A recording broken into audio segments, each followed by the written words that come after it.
It started subtly, the kind of change you only notice when you look back and realize how long it has been happening.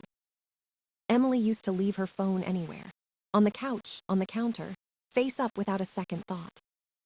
Then one day it was always face down. Screen dimmed the moment I walked into the room. She said it was just work messages, harmless things, but her voice had a practiced calm that felt too careful. Late texts buzzed past midnight, and she'd turn away, shoulders stiff, thumb moving fast like she needed to hide the words themselves. I told myself trust mattered more than curiosity, that love meant believing her even when something felt wrong. But doubt is a quiet noise that gets louder when ignored. She began girls' nights more often, once a week, then twice, sometimes 3. She came home smelling of perfume that wasn't hers, laughter faded, eyes unreadable. Bars in our area closed early, but she returned at 2 or 3, claiming time slipped away. When I asked questions, she laughed lightly, like I was being silly or overly sensitive. She called it insecurity, like the problem was my doubt, not her secrecy. And I accepted it, because I wanted to believe we were okay. The closeness we once had in bed faded too, replaced by excuses about headaches, stress, exhaustion. I told myself relationships have cycles, that ruts are normal, that this would pass. But the distance felt intentional, like a door slowly closing that I could not pry open. Even small things changed. The tone she used when she said my name, the way she avoided my eyes at breakfast. She became protective of her time, her phone, her weekends, as though our life together was something to escape from. I tried to talk to her gently, to ask if she was overwhelmed, stressed, unhappy. She brushed me off with quick answers, and a smile that didn't reach her eyes. I felt like I was losing something I couldn't name yet, something slipping between us like sand. Then my best friend, Mark, noticed before I admitted it to myself. He showed me the photos she'd posted online, old college pictures she suddenly shared again. In almost every photo was the same man, always close to her, arm around her, smiling in a way that felt intimate. The familiarity in those pictures made my chest tighten, like I was seeing the truth, but didn't want to accept it. I asked who he was once, casually, expecting a simple answer. She said just an old friend, then changed the subject before I could respond. I nodded, pretending her deflection didn't feel like a wall closing in. The air in our home felt different now, thick with something unspoken. I didn't accuse her. I didn't confront her. I simply watched, listened, noticed. Because deep down, I already knew something had changed forever, even if I couldn't yet prove it. The night everything shifted was quiet, ordinary on the surface, like any other evening we'd shared before. Emily was taking one of her long showers, steam filling the hallway, water running for nearly an hour as usual. Her phone buzzed on the counter, screen lighting up, and my heart reacted before my mind could intervene. I knew her passcode. She had given it to me once with the phrase, "We shouldn't have secrets." Funny how that promise felt like a joke now, echoing in my head as my hands trembled. I unlocked the phone, expecting something small, something explainable, something I could forgive easily. Instead, I found messages that shattered whatever trust I had left. There was a contact named Andrew Work, but Emily worked with only women. I had met all of them. That alone told me more than I wanted to know. I opened the thread, scrolling slowly, like peeling off a bandage I feared would expose bone. Their messages were intimate, warm, familiar in ways that belonged to lovers, not old friends. He wrote, "I miss you," and she replied, "I miss you too, more than I should." There were plans to meet, whispers of nights together, laughter typed in soft, secret tones. He asked if I suspected anything. She said, "No, he's clueless." The words sank into me like cold water, bitter and breath-stealing. Then came the photos, soft but unmistakable in their meaning. Her on his couch, wearing one of his shirts, barefoot, hair undone, smiling in a way I hadn't seen in months. Them in bed, not naked, but intimate enough to make my stomach twist. Inside jokes danced between them, references to places they had visited back in college. They weren't reconnecting. They were continuing something that had never truly ended. I scrolled further, months of messages, maybe longer than I wanted to believe. I didn't rage. I didn't throw the phone. I didn't scream. I simply stood there, holding the weight of betrayal in my hands, silent and shaking. The shower turned off. I hurried to place the phone exactly where I found it, fingers numb and heart heavy. When she walked out, wrapped in a towel, she smiled like everything was normal. She kissed my head lightly as she passed. I felt the touch, like a lie pressed against my skin. That night, I lay awake beside her, hearing her breathe, feeling the space between us like a canyon. I could have confronted her right then, demanded honesty, demanded truth, demanded something. But I knew if I confronted her without proof laid bare, she would twist it. She would call me paranoid. She would accuse me of mistrust. She would cry before I could finish a sentence. So I made a choice. I would gather everything. Every message. Every date. Every receipt. I would let the truth expose itself with no escape, no denial, no angle left for her to hide behind. I stared into the dark and whispered to myself, almost calmly, "This is not love anymore." I spent the next week in silence, moving through my days as if everything were normal while documenting every detail. I screenshotted messages, saved photos, copied dates and times into a private folder on my laptop. I checked our shared credit card statements and saw restaurants I had never been to, hotel charges from nearby towns, places she never mentioned, places she never had a reason to be. I felt each new detail settle like a stone in my chest, heavy but clarifying. I wasn't imagining anything. I wasn't insecure. I was being betrayed in my own home. I spoke only once to someone about it, my best friend Mark, because I needed one person on my side. He came over one night while Emily claimed to be working late, though I had called her job and knew she left hours earlier. Mark sat beside me as I laid out everything I had gathered, and he didn't interrupt once. When I finished, he exhaled slowly, like he had been holding his breath the entire time. "This isn't something small," he said softly, voice low. "This is deliberate." I nodded, feeling the truth of it settle deep. He asked what I planned to do. I told him I needed to see it with my own eyes, to catch them together so there would be no room for lies. He didn't hesitate. "Call me when it happens," he said, and I knew I would. The day arrived faster than I expected. Around noon on a Friday, Emily texted me, saying she and the girls were going out after work and not to wait up. She added a heart emoji at the end, casual, careless, infuriating. I stared at the message for a long moment, feeling numb. This was the night. I texted Mark a single sentence. "It's happening tonight." He replied in seconds. "I'll be near, just say when." I went home after work as usual, acting like nothing was wrong. I cooked dinner, watched TV, kept the lights low. Hours passed slowly, each minute stretching thin. Then, at 7:48 p.m., I heard footsteps in the hallway outside our door. Emily's laugh echoed, light and familiar, followed by a deeper male voice. My pulse hammered in my ears, but my body stayed calm, almost unnervingly steady. The key turned in the lock. I didn't move. The door opened. Emily stepped in first, smiling, hair tousled like she'd been in the wind. Behind her stood Andrew.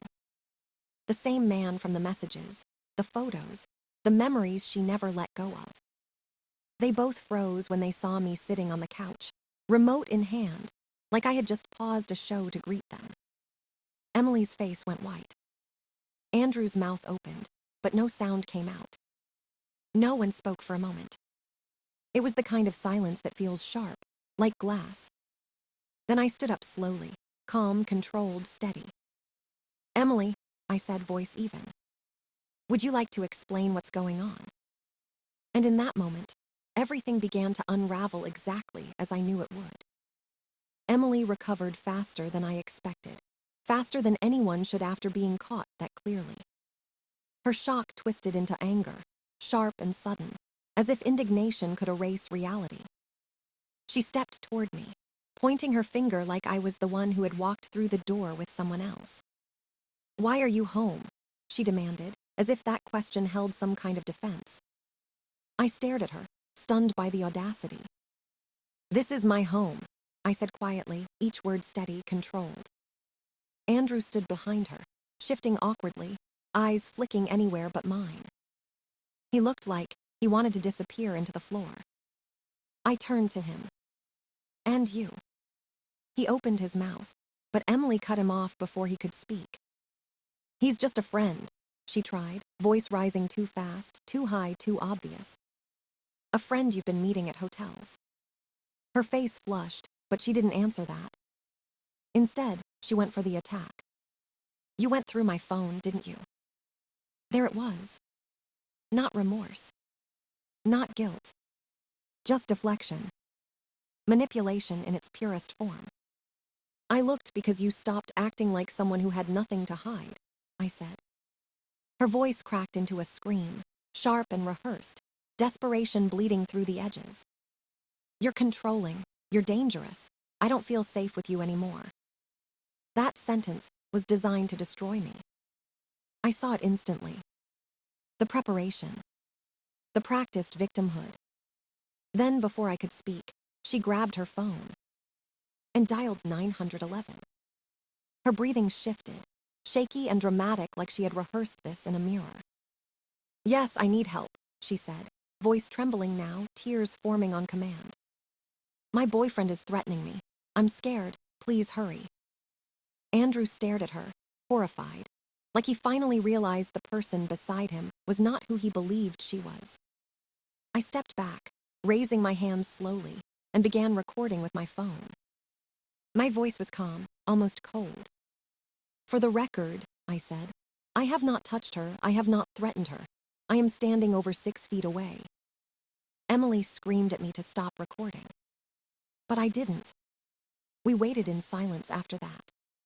The kind of silence that vibrates in the bones.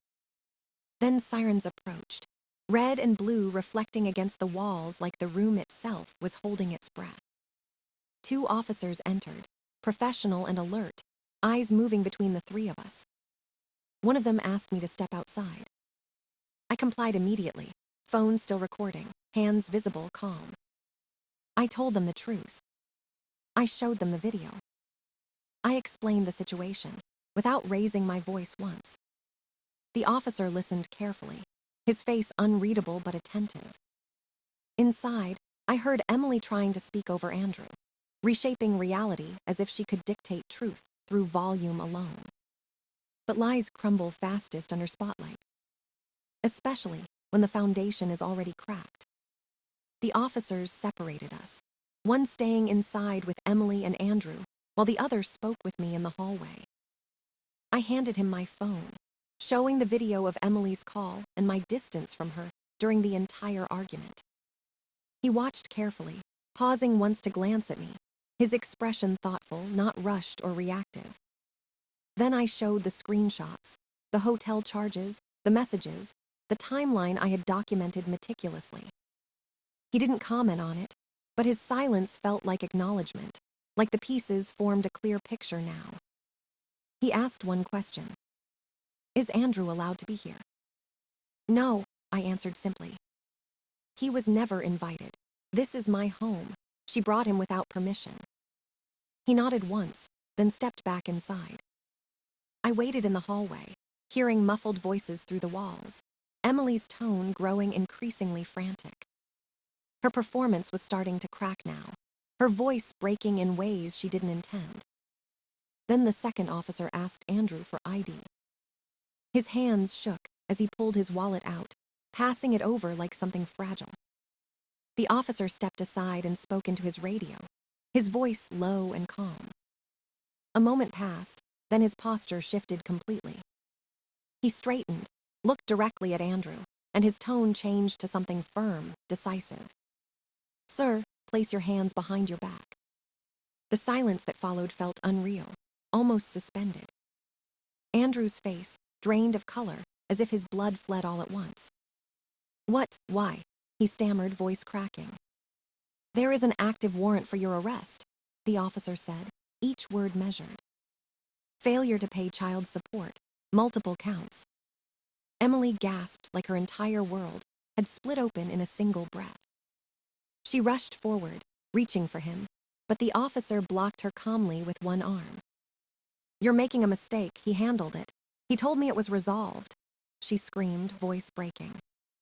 Andrew didn't fight. He didn't deny it. He just closed his eyes like the truth was something he had been running from for years. As the handcuffs clicked, Emily's panic sharpened, turning from shock to something much darker. She said, "Wait, just wait. He's been staying with me sometimes, but it's temporary, I didn't know." The older officer looked at her, expression firm but not unkind. "If you knowingly sheltered a fugitive, that is a criminal offense." Her breathing hitched. "No, I didn't know, I didn't." But her voice didn't sound convincing anymore, not even to herself. The timeline in her messages told another story. Money transfers, meetups, a pattern too clear to misinterpret. The officer turned to me then. "Do you wish to state officially that he was not permitted in your residence?" "Yes," I answered, steady as stone. Emily looked at me like I had betrayed her. But the truth was simple. She had betrayed herself long before this moment. Andrew was led out, Emily trailing after him until the officer stopped her again to ask more questions. The hallway echoed with her quiet, broken sobbing. And I stood there watching everything fall exactly as it was always going to fall. I changed the locks the very next morning, not out of anger, but out of necessity, a quiet protection of my own space. The locksmith worked in silence while I packed Emily's belongings into neat piles, careful, methodical, emotionless. Her clothes, her skincare products, her novels half-read and abandoned on the nightstand. Every item felt distant now, like they belonged to someone I once knew, but no longer recognized. Mark came over while I worked, standing nearby without offering platitudes or pity. He knew there was nothing to say, only things to finish. We placed her bags by the door, and I took photos for documentation, just in case she tried to rewrite the story later. By early afternoon, there was a knock. I looked through the peephole and saw her. No makeup, hair tangled, eyes swollen, desperation clinging to her like a shadow. She didn't yell this time. She didn't accuse. She simply begged. "Alex, please open the door. I need to talk to you." Her voice trembled, but I remembered how easily she had manufactured trembling before. I opened the door, only as far as the chain would allow. Her eyes flickered to the bags behind me, and realization hit her like a physical blow. "You're really doing this," she whispered. I said nothing. She said she didn't know about the warrant. She said she didn't mean to hurt me. She said it was a mistake. But mistakes don't stretch across months. Mistakes don't involve lies, hotels, secret accounts, and two lives lived in parallel. Mistakes don't call the police and pretend to be in danger. I told her she needed to leave. She reached forward as if the distance between us had never existed, as if touch could rewrite memory. "Please, they're saying I could be charged. They're saying I helped him hide. They're saying I knew." She couldn't finish the sentence. The words shattered in her throat. I simply answered, "Then tell the truth." She stared at me like the truth was the last thing she had left to fear. Security arrived, quiet but firm, asking her to collect her belongings and go. She hesitated, still hoping I would change my mind. But I didn't. Not then. Not ever. She took her bags one by one, each trip down the hallway slower than the last, as if dragging time with her. The door closed behind her, with a finality that settled into the air like still dust. The next week was a blur of police statements, phone calls, and silence filling the apartment like a new resident. She was charged with filing a false report and with aiding a fugitive depending on her financial involvement. I didn't attend every hearing, but I attended the sentencing. She stood there in front of the judge, small, fragile, trying to shape herself into a victim of circumstance. But choices define us more than apologies do. I walked out of that courtroom feeling neither victory nor vengeance, just release. The kind of quiet you only feel after surviving something you didn't realize was slowly drowning you. Life returned slowly, not all at once, but in small, familiar pieces that began to feel like mine again. The apartment felt quiet, but not empty, more like space that could finally breathe. I went back to work, back to routines, back to mornings without tension pressing behind my ribs. Mark still checked on me, but less like I was fragile, and more like I was simply his friend again. I started running in the evenings, letting the rhythm of my feet break down whatever thoughts lingered. Some nights I remembered the laughter Emily and I once shared, but the memory no longer hurt. It simply felt like something that belonged to another version of me. A version who didn't know what betrayal looked like up close. Months passed, and I met someone new slowly, cautiously, without rushing to fill the empty spaces. I learned to listen to myself again, to trust the quiet voice I once ignored. Love should not require blindness. Love should not demand silence in the face of doubt. And sometimes the greatest peace comes not from holding on, but from choosing to let go.